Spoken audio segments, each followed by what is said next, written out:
परंतु जो बाबा साहब अम्बेडकर ने 1956 में धर्म प्रदान किया तो लाखों लोग बौद्ध बने। जब बाबा साहब का देहांत हुआ तब लाखों लोग बौद्ध बने। कहाँ है बौद्ध?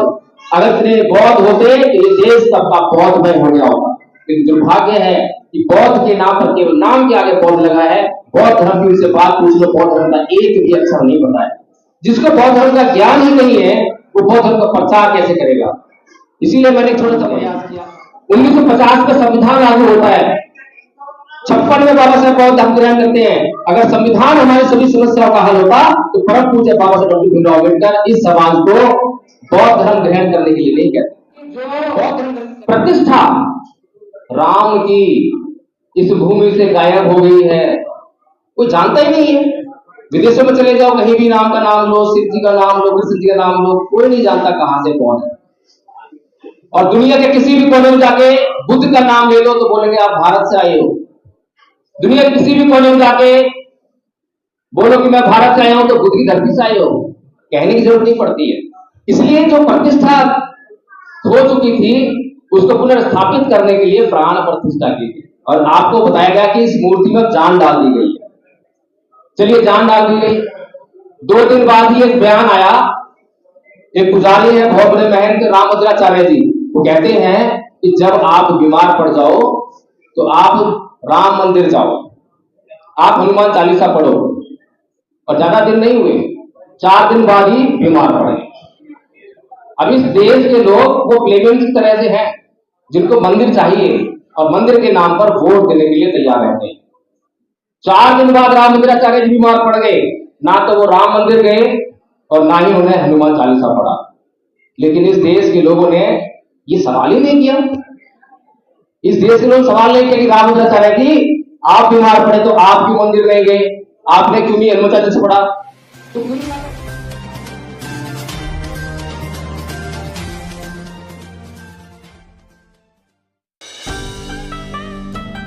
इस समय मैंने खुद मांगा है, मुझे लगा कि आप लोगों के बीच में कुछ बातें रखनी चाहिए।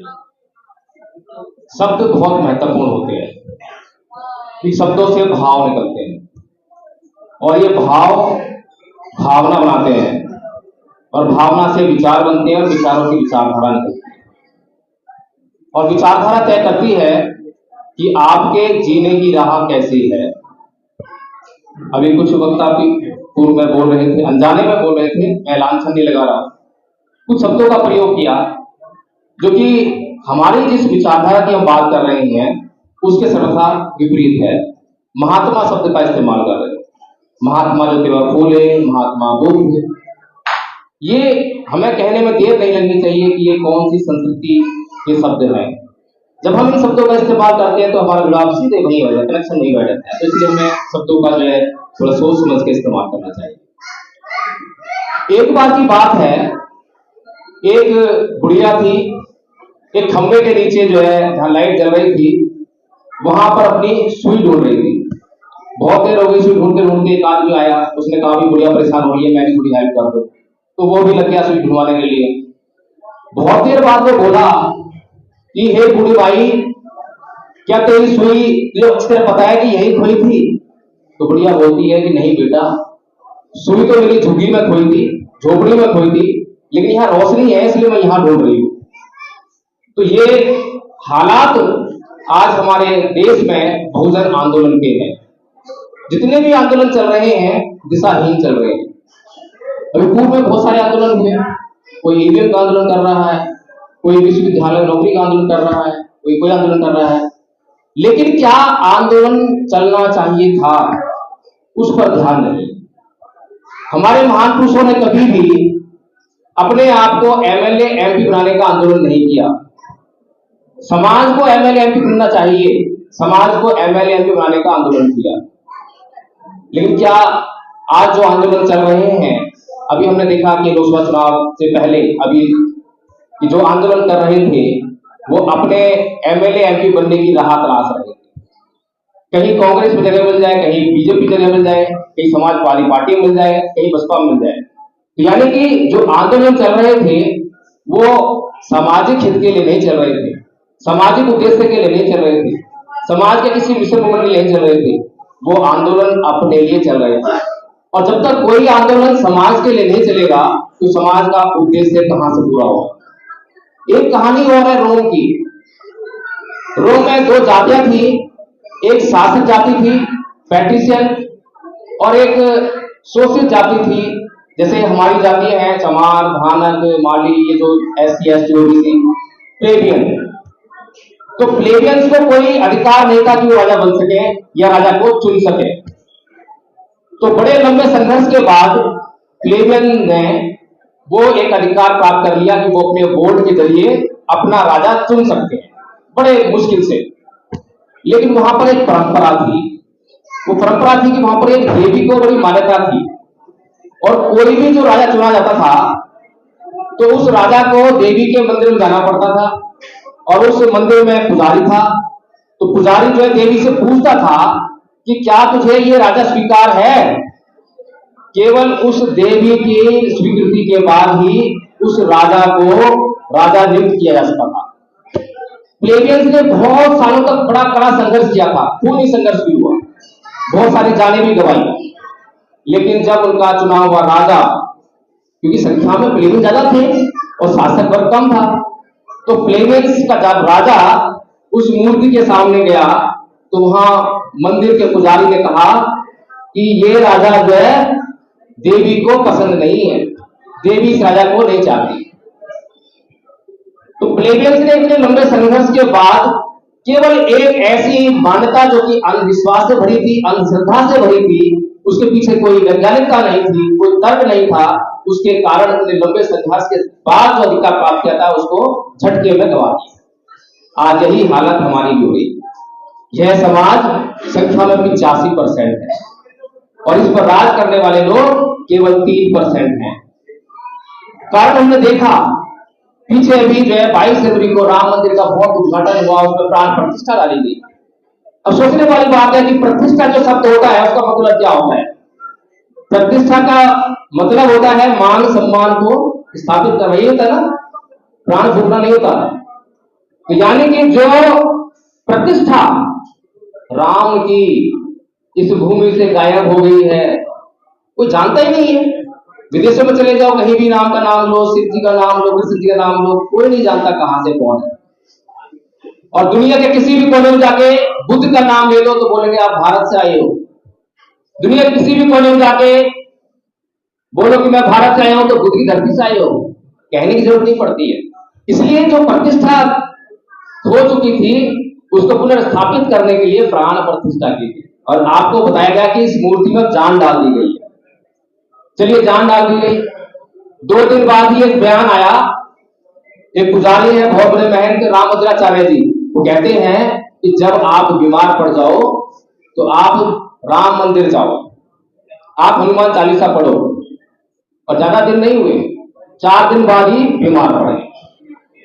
अब इस देश के लोग वो प्लेबियन की तरह से हैं जिनको मंदिर चाहिए और मंदिर के नाम पर वोट देने के लिए तैयार रहते हैं।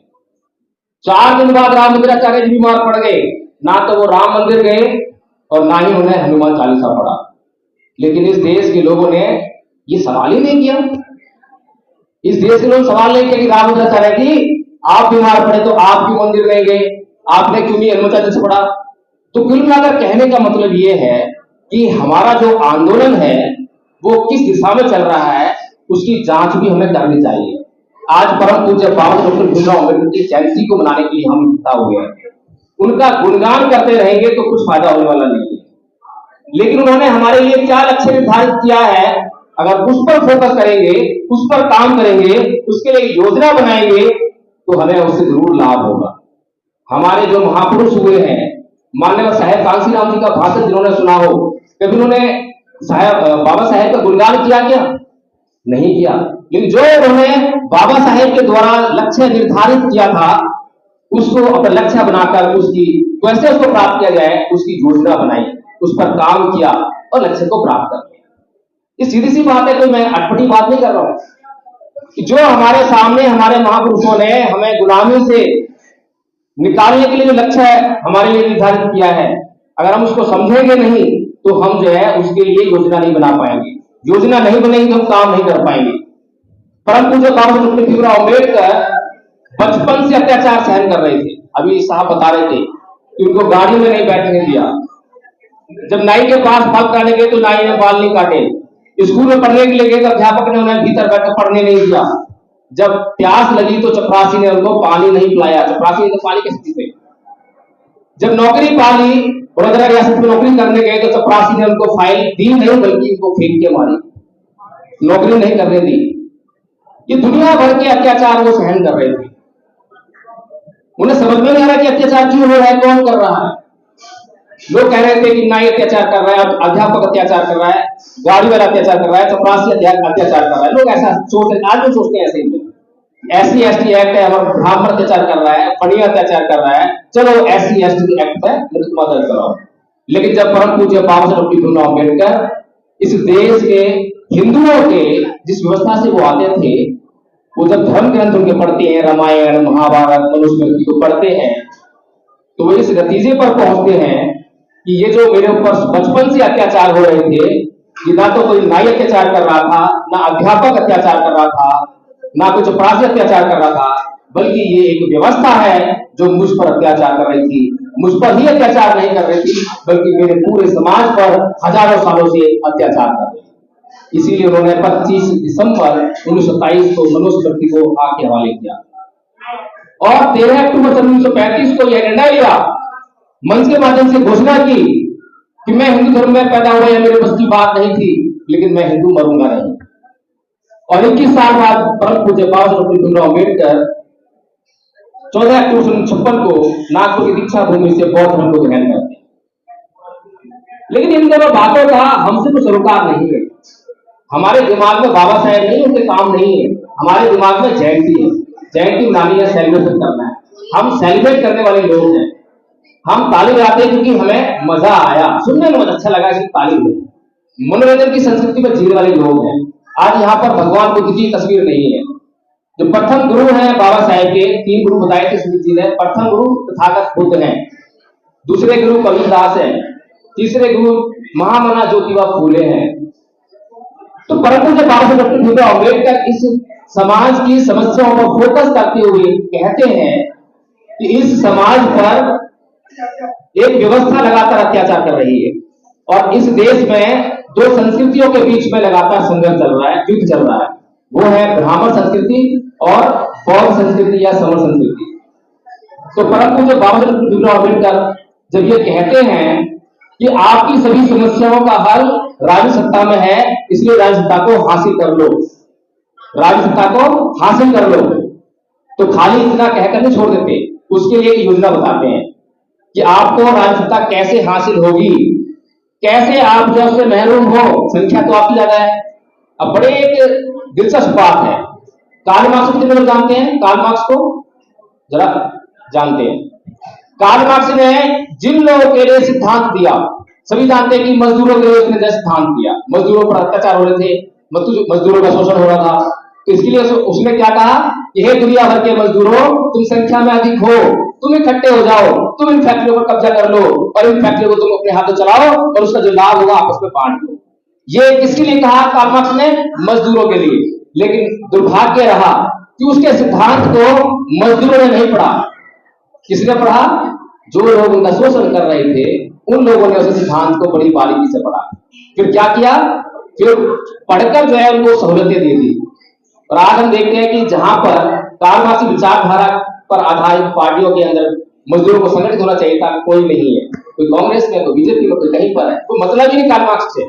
मजदूर नहीं जानते कार्ल मार्क्स कौन था, जबकि उनका जो सबसे बड़ा जो कहें कि उनको क्या कहते हैं सहूलतें देने वाला व्यक्ति कोई रहा, उनका मसीहा जो है वो कार्ल मार्क्स था। ऐसी स्थिति भारत में बहुजन समाज की है, दलितों की है। दलितों के लिए जो बातें बाबा साहेब डॉक्टर भीमराव अम्बेडकर ने लिखी, उन बातों को दलित नहीं पढ़ते हैं। अगर दलितों ने पढ़ी होती तो उन्होंने अपनी लक्ष्य बनाया होता, योजना बनाई होती, इसमें काम कर रहे थे, हासिल कर लेते। नहीं पढ़ते तो किसने पढ़ा? आरएसएस ने पढ़ा, हिंदुओं ने पढ़ा। इसीलिए उन्होंने 1925 में अपना एक संघ बना लिया और संघ बनाकर उन्होंने, बाबा साहेब कहते हैं कि आपकी सभी समस्याओं का हल राजनीतिक सत्ता में है। इस बात को पढ़ने के बाद भी आरएसएस ने अपनी राजनीतिक पार्टी की स्थापना नहीं की, सभी जानते होंगे। उनकी पहली राजनीतिक पार्टी कब बनती है? 1977 में, जनसंघ ग्रुप। तो क्या कर रहे हैं 1925 से लेकर अब तक जो बाबा साहब कह रहे हैं हमारे समाज के लिए, वो कर रहे हैं अपना सांस्कृतिक विकास करने का, अपनी संस्कृति को इस देश में लोगों के दिमागों में, मन मस्तिष्क में बैठाने का। तो क्या काम चल रहा है? मंदिर का काम चल रहा है, मस्जिद को तोड़ने का काम चल रहा है। ये सारे काम वो परम पूज्य बाबा साहेब ने जो दलितों के लिए बातें लिखी थी, उन बातों को जिनको दलितों ने नहीं पढ़ा, बहुजन समाज ने नहीं पढ़ा, उन लोगों ने पढ़ा, वो लगातार उस पर काम कर। लेकिन क्या इस देश के लोगों ने समझा? बाबा साहब कहते हैं कि अगर सत्ता को हासिल करना है तो आपको अपनी गैर राजनीतिक जड़ों को करना पड़ेगा, आपको सामाजिक और धार्मिक आंदोलन करने पड़ेंगे। बाबा साहेब के 2 लक्ष्य है बहुजन समाज के लिए दिए कि सत्ता प्राप्त करो और दूसरा भारत को बौद्ध में कर लो, क्योंकि अगर भारत बौद्ध में होगा, आप सभी बौद्ध बन जाओगे तो आपकी सभी समस्याएं अपने आप छूट जाएंगी। 1950 में संविधान लागू होता है, 56 में बाबा साहेब बौद्ध धर्म ग्रहण करते हैं। अगर संविधान हमारी सभी समस्याओं का हल होता तो परम पूज्य बाबा साहेब डॉक्टर भीमराव अम्बेडकर इस समाज को बौद्ध धर्म ग्रहण करने के लिए नहीं कहते। बौद्ध धर्म ग्रहण करने के लिए बोल रहे हैं क्योंकि संविधान और संविधान के द्वारा जो कानून है वो आपको इंस्टेंट रिलीफ देते हैं, परमानेंट रिलीफ नहीं देते हैं। SC/ST एक्ट में जब आपको मुकदमा दर्ज कराते हो तो तुरंत आपको समाधान मिल जाता है, अत्याचार रुक जाता है, लेकिन जिसने अत्याचार किया वो सुधरता नहीं। तो बाबा साहेब डॉक्टर भीमराव अम्बेडकर आपके लिए हमेशा के लिए समस्याओं को जड़ से समाप्त कर देना चाहते हैं। इसीलिए बाबा साहेब डॉक्टर भीमराव अम्बेडकर कहते हैं कि आप इस देश को जितना जल्दी हो सके उतना जल्दी बौद्ध में कर दो, नहीं तो दूसरे लोग लगे हैं इसको हिंदू राष्ट्र बनाने के लिए। हिंदू राष्ट्र कैसा होगा किसी छुपा नहीं है, लेकिन बौद्ध राष्ट्र कैसा होगा जहां पर हिंदुओं के लिए भी कोई दिक्कत नहीं है, मुसलमानों के लिए भी कोई दिक्कत नहीं है, किसी व्यक्ति के लिए कोई दिक्कत नहीं है। लेकिन इस समाज के लिए आंदोलन करने वाले लोग बौद्ध बनने की ओर कोई ध्यान नहीं देते। जितने भी बौद्ध हमें आज दिखाई देते हैं, परंतु जो बाबा साहब अम्बेडकर ने 1956 में धर्म प्रदान किया तो लाखों लोग बौद्ध बने। जब बाबा साहब का देहांत हुआ तब लाखों लोग बौद्ध बने। कहाँ है बौद्ध? अगर इतने बौद्ध होते तो ये देश तब का बौद्धमय हो गया होगा। लेकिन दुर्भाग्य है कि बौद्ध के नाम पर केवल नाम के आगे बौद्ध लगा है। बौद्ध धर्म की उनसे बात पूछ लो, बौद्ध धर्म का एक भी अक्षर नहीं पता है। जिसको बौद्ध धर्म का ज्ञान ही नहीं है वो बौद्ध धर्म का प्रचार कैसे करेगा? इसीलिए मैंने एक छोटा सा प्रयास किया, हम संघ बनाया और उसमें 3 वर्ष का जो है कोर्स बनाया, first year, second year, third year. First year का कोर्स जो है ले टीचर्स का कोर्स है, बाबा साहब की योजना है, मेरी योजना नहीं है। बाबा साहब का भाषण है 19 जुलाई 1954 का, जिसमें कि भारत को बौद्ध कैसे बनाएंगे उसकी योजना बताते हैं। उसमें सब इस्तेमाल करते हैं ले टीचर्स का।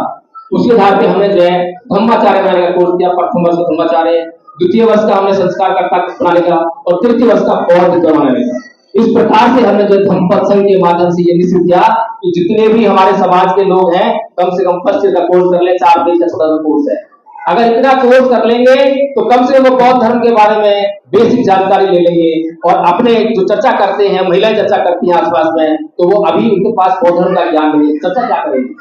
जब ज्ञान हो जाएगा तो धर्म की चर्चा करेंगे। अभी तो वो दूसरों के मन जाप करते हैं, दूसरों की जागरण जाते हैं। ऐसे जब हमारे बच्चे उसका ज्ञान ले लेंगे तो स्कूल कॉलेज जाते हैं तो वह चर्चा करेंगे। हम भी ऑफिस आते हैं, कहीं भी गली मोहल्ले बैठते हैं तो हम चर्चा कर सकेंगे।